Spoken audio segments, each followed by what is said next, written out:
Today is a great, wonderful, amazing, incredible day. Do you know why? I'll tell you why, because it's a Sweden day. Why Sweden's Air Force scares Putin. Without further ado, let's get into this reaction. Let's go. Karl-Oskar Bolin said there could be war in Sweden, urging the citizens of Sweden to start preparing for war mentally. Many were left wondering the same thing. Why would a country that didn't fight at all in the world wars and who hasn't fought in more than 200 years suddenly announce that they need to be ready for war? This statement has sparked a lot of... When was this? Did Sweden actually announce that you'd be prepared? Was that when Russia invaded Ukraine? Was that when you guys were like, okay, high alert, Russia just invaded basically a bordered country and we are pretty much a bordered country? Are you a bordered? Maybe to the north. Did you sound an alert? Let me know in the comment section, because that's scary. Of controversies, with people asking questions like, is it because Sweden realized its intention to join NATO? Is it because Russia invaded Ukraine? Will Russia invade Sweden? All these might be true, or it might be that even though Vladimir Putin might be considering invading Sweden as part of his grand plans, the real reason is that he's scared of Sweden, more specifically of the JAS-39 Gripen. Today we'll take a look at why the supersonic JAS-39 Gripen makes Sweden's Air Force so powerful, and the reason... The JAS-39 Gripen. I don't even know. Is it like, from looking at it, that looks like it's got like some torpedoes. Is that what you call them? Torpedo bombs on the side. And it looks like a very, very fast jet. I think it's a jet. I don't know. Let's see. Reason why it might make Putin think twice before finally deciding to invade. But before we get to that, just why are the politics of the Baltic region and NATO so important? Many will have heard of the Baltic region, but if you haven't, well, it's the region of countries that surrounds the Baltic Sea, which includes Russia, Finland, Denmark, Estonia, Germany, Latvia, Lithuania, Poland, and Sweden. All these countries had been coexisting relatively peacefully until Russia realized that all the other countries in the Baltic region had joined NATO, a fact that doesn't sit well with Russia and was one of the reasons for its invasion of Ukraine. NATO and Russia have a long history dating back to the period after World War II, when Russia was still part of the USSR. NATO, the North Atlantic Treaty Organization, was formed in 1949 by the USA, Canada, and many Western European nations, with a primary aim to provide security against the USSR. Ever since its creation, there has been a Cold War between NATO and the USSR for dominance. With the USSR's dissolution in 1991, the tension in Eastern and Western Europe was supposed to stop, but Russia just continued where the USSR left off. However, there have been a couple of treaties between NATO and Russia, including the Founding Act in 1997, which improved the partnership between Russia and NATO. Even though it never became a part of NATO, Russia had permanent residence and access to NATO's headquarters in Brussels. However, I didn't know all that. So this is the problem. Like, everything was peaceful, everything was okay, but I just feel like I think I read or I heard, I don't know, ages ago, that it was the fact that America, the USA, were pushing NATO further and further closer to Russia, and there was some type of, I don't know if they signed a treaty or there was some conversation or whatever, but basically America said that they wouldn't expand NATO. They ended up expanding NATO, and hence why they invaded Ukraine. However, this relationship completely broke down when Russia annexed Crimea from Ukraine in 2014. Ever since, there has been no conciliation between NATO and Russia, but there was the implied agreement that NATO would keep its Cold War policies in as much as Russia keeps its army and troops in Eastern Europe. However, although NATO has not moved in physical might, they have been expanding their influence towards Eastern Europe, which is what Putin doesn't like. And that was one of the things he mentioned before going into Ukraine. If Ukraine joins NATO and decides to take Crimea back through military means, European countries will automatically get drawn into a military conflict with Russia. And now, a similar thing is happening again. But this time, not with the land borders of Russia, but the maritime border in the Baltic region. All of the countries there are now part of NATO, with Sweden being the most recent to join. So what's the current relationship between Sweden and Russia? While we can say that joining NATO has unequivocally created more tension between the countries, the two have not exactly been friends for some time. Back in 2022, when Russia invaded Ukraine, the EU placed sanctions on Russia, and Sweden voted for them. In retaliation, Russia added all countries in the EU to their list of unfriendly nations. In response, Sweden and many of the countries in turn labeled Russia persona non grata. But the animosity between the two countries began long before 2022. The two countries. I really do hope in the future that this can be resolved. I don't know how. I don't know how we move past this. The Ukraine and Russia war is still going on. The Ukraine war is still happening. Like I don't know what to say. Like, when will it end? I don't know. Like, who's gonna concede? Like, there needs to be, because I don't feel Putin's gonna back down, and America and NATO definitely are not going to back down. Ukraine are not going to back down. So there needs to be some middle ground somehow, but I just can't see it. I don't know about you guys. Let me know in the comment section if you know, but if you have an idea of where things are going to go. Do you think it's going to escalate even more? Do you think there's going to be some sort of treaty between the two entities? Or I don't know. The countries have a long history of conflicts, dating back centuries, including the Finnish War, where in 1809, Russia took control of Finland from Sweden. During World War II, Sweden had proclaimed neutrality, but it still borrowed some planes from Finland when Russia, then the Soviet Union, invaded it. Even though Sweden was neutral in the war, it had a pact with the US that in a situation where the Soviet Union tried to invade Sweden, the US would come to Sweden's defense, but that never happened. Also, there is the incident of the Soviet Union shooting down 2 jets that belonged to Sweden in the 1950s, one belonging to the Swedish government and one to a civilian. But it didn't stop there. In 1981, Sweden discovered a Soviet Union Whiskey-class submarine in its waters, and it took up to 10 days before a diplomatic agreement that returned that submarine to the Soviet Union could be reached. All these point to the fact that both Sweden and Russia have had it back and forth. Yeah, no, I heard about that submarine that was like swimming around in your waters, and it was like, what is that about? What are Russia doing so close to Sweden? Yeah, I've heard about that. I kind of feel sorry for you guys, for Sweden and Finland. Like, I feel sorry for you in the sense of, like, you're so close to Russia, and obviously you've taken a side, and you're with us, but you share the border with them. Of course, like, the rest of Europe and the USA would back up Sweden if, things escalated, but you guys are the front line. You're the front line of a potential war between NATO and Russia. You are front line. So for that reason, I do feel sorry for you guys, because you're going to get the brunt of the first impact if there was a war to break out. Finland and you guys, Sweden, you're going to get the first bombs thrown. So yeah, you need to be prepared. Be prepared. With each other. So there is definitely an historical precedent if another attack on Sweden is suggested. And with Russia invading Ukraine, the idea is not far-fetched. But should Sweden actually be expecting an invasion? Ever since the invasion of Ukraine, the countries surrounding Russia have unsurprisingly started spending heavily on their militaries. Most neighboring countries to Russia, like Estonia, Latvia, and Lithuania, who were formerly under the USSR, just like Ukraine, believe there is a possibility that Russia could invade them in the future, just like they did Ukraine.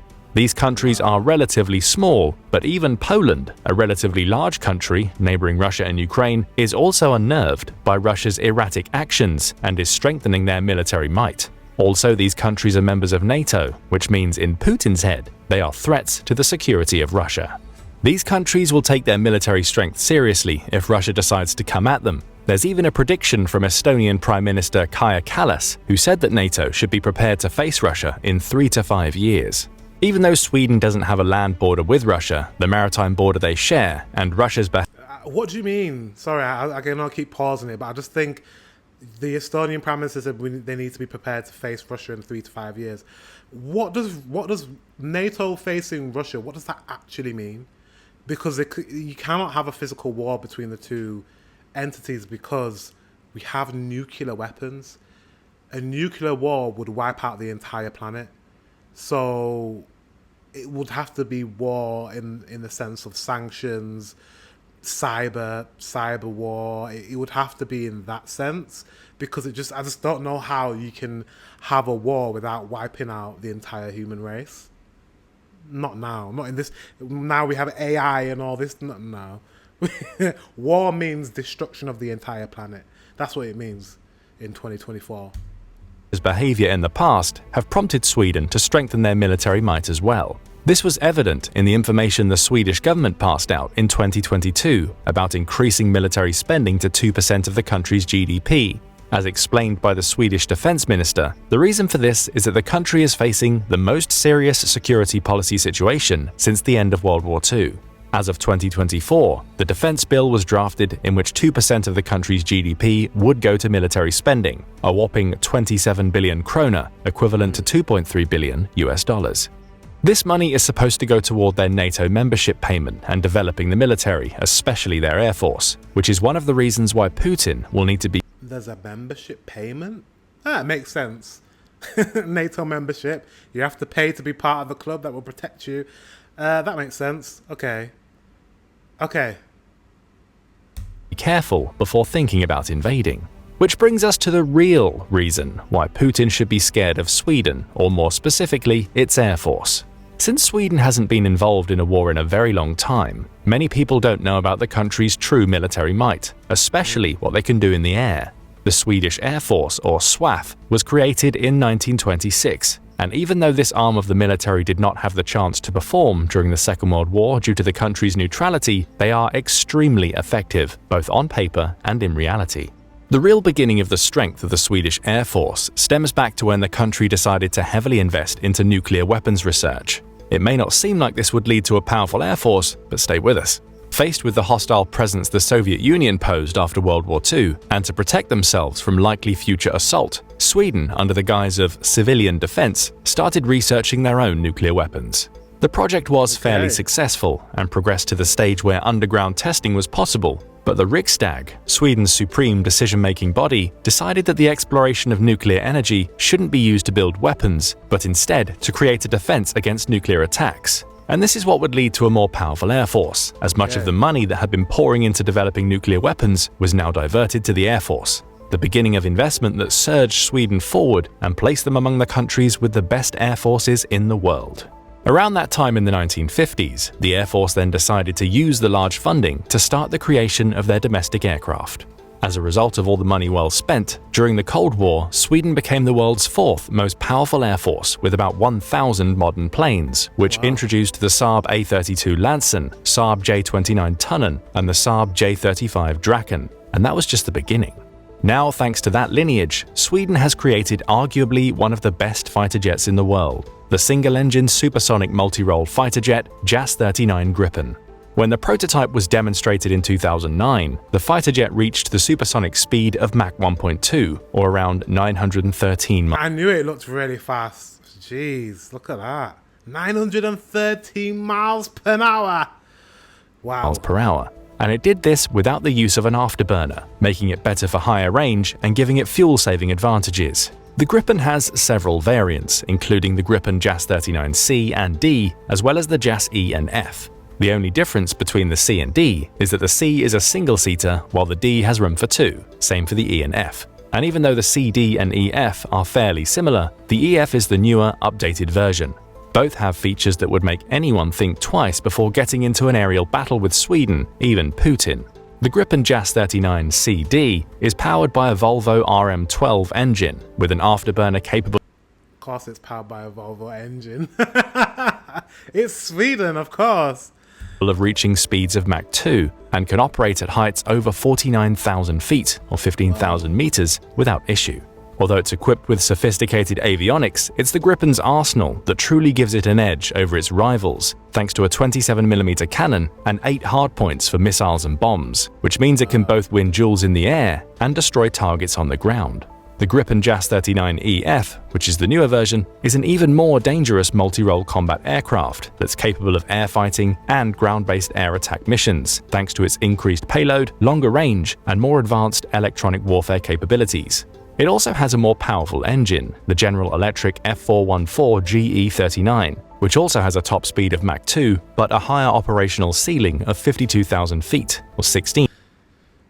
I'm gonna pause it for a second. I just in my head, I'm just like, what are the chances of a war actually breaking out?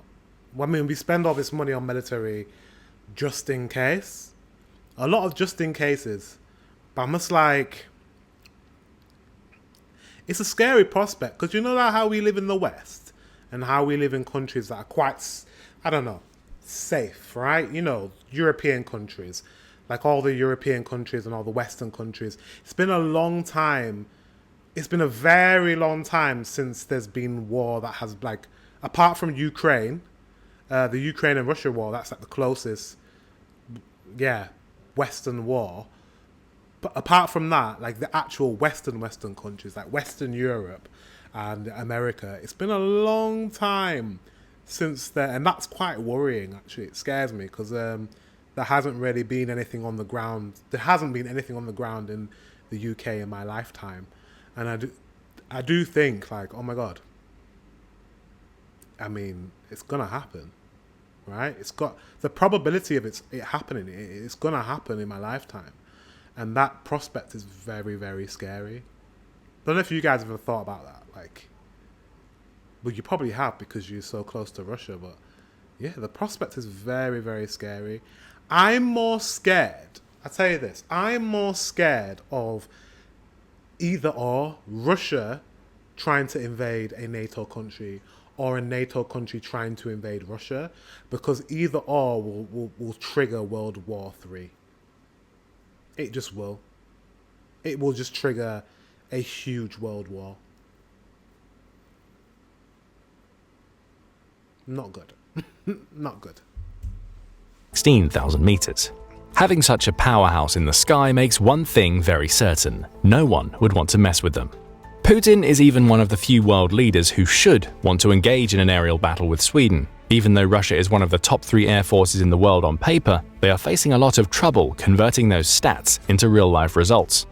This was made evident very quickly when Russia invaded Ukraine, and Russia's supersonic fighter jets like the Su-34 and Su-57 that were supposed to dominate the Ukrainian airspace started to fall to manpad-launched surface-to-air missiles. Many of Russia's fighter jets were seen running from the battlefield, and some pilots even abandoned their jets because they weren't effective enough.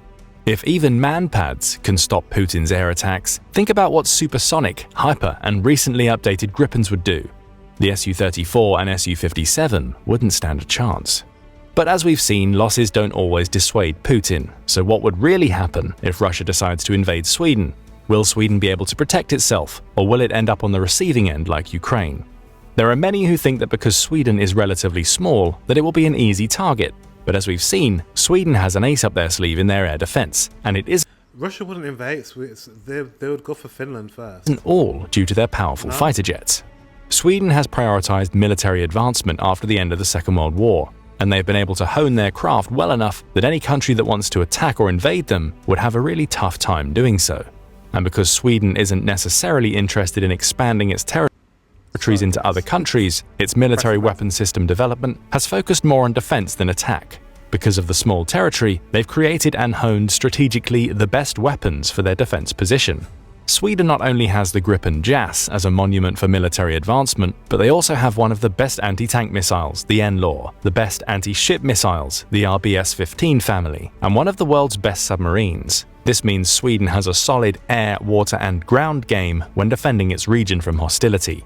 If Putin wants to try invading Sweden, he'd have a hard time even entering Swedish airspace, let alone standing toe-to-toe with the Gripen.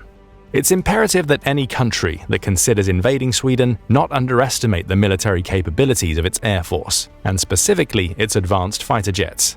But what do you think? Could Russia pull off an invasion of Sweden? Would the Russian Air Force be able to... They wouldn't. They wouldn't try. I don't think they would try, to be honest. I just don't see... I know there will be a war in our lifetime. I just can't see Russia trying. This is why they bullied Ukraine, because they were like, Ukraine's a small country. They haven't joined NATO. We can, move in on this country. We can try and dominate them. But if they're struggling to dominate Ukraine, there is absolute no way they could dominate any other country in NATO. Like any NATO country, like they couldn't. Maybe if they had China help them, that's a different story, but yeah, still, I don't think so. Guys, thank you very much for watching. Until the next one, I will see you soon.